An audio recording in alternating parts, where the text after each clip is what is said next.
Okay, so sorry about that. We had a very long and vigorous discussion, very respectful of everyone's view in our caucus. It was good. And I hope everyone had a nice holiday. And because we love you so much, we kept you here, so you might have to go home in the snowstorm.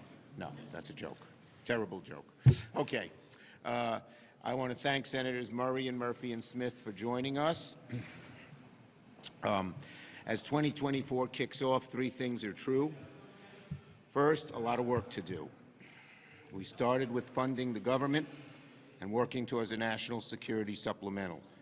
Second, only one way we'll get any of this done, bipartisan. Third, we're off to a good start. This weekend, I announced, along with congressional leadership and President Biden, a top-line agreement to keep the government funded and avoid a shutdown. Senator Murray, who you'll hear from shortly, and all the other appropriators will work doggedly to draft the appropriations.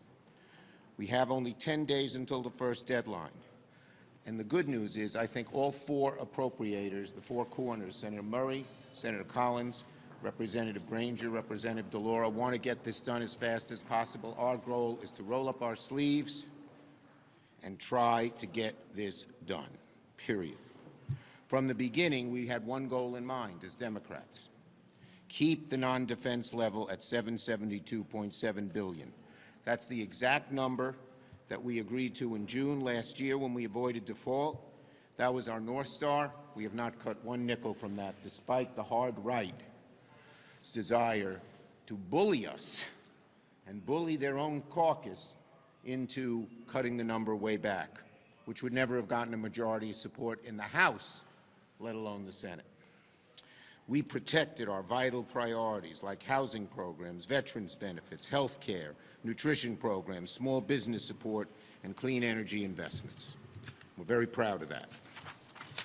Democrats said no to the draconian cuts. Democrats said no to rescissions that would hurt housing assistance for millions of Americans secured by Democrats and Biden.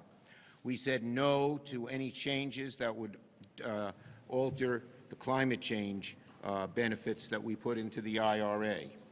We fought to keep the defense number identical to the NDAA. We did. And the agreement kept many of our priorities. Protect our priorities, protected our accomplishments from the last Congress, and most importantly, will hopefully is the first step in avoiding a lengthy, costly government shutdown.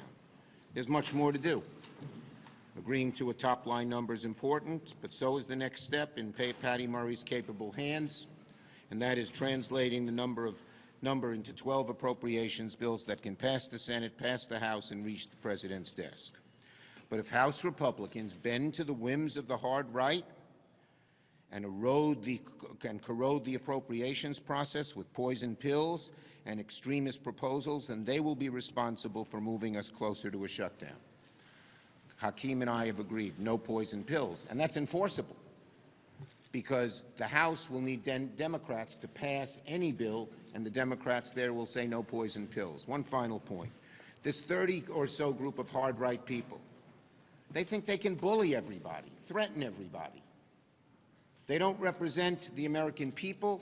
They don't even represent a majority of Republicans. That's why they can't even pass appropriations bills over there. And we are going to stand firm and strong, insist on bipartisanship. No, we have to come to agreement with Republicans and get that done. Supplemental. Senate Democrats remain committed to working with our Republican colleagues on passing a national security supplemental. The negotiators have been hard at work. They worked through New Year's. They worked through the whole break. I must have talked to the administration, to Sinema, to Murphy, 5, 6, 7 times a day during the break. I tried to restrain myself on Christmas and only made one call. But we were working 24/7, 24/7, because this is so difficult. We all know how difficult it is to deal with immigration. It hasn't been easy, but it's a matter of national urgency. And the word in these negotiations has been and must continue to be persistent. We're going to be persistent. And I am hopeful that we're going to get something meaningful done. We know that Congress has not acted on on immigration in a comprehensive way in decades, so it shouldn't surprise anyone it's going to take some time. Of all the difficult issues we face in the chamber, immigration is one of the most difficult. But regardless of how difficult it is, much hangs on our success.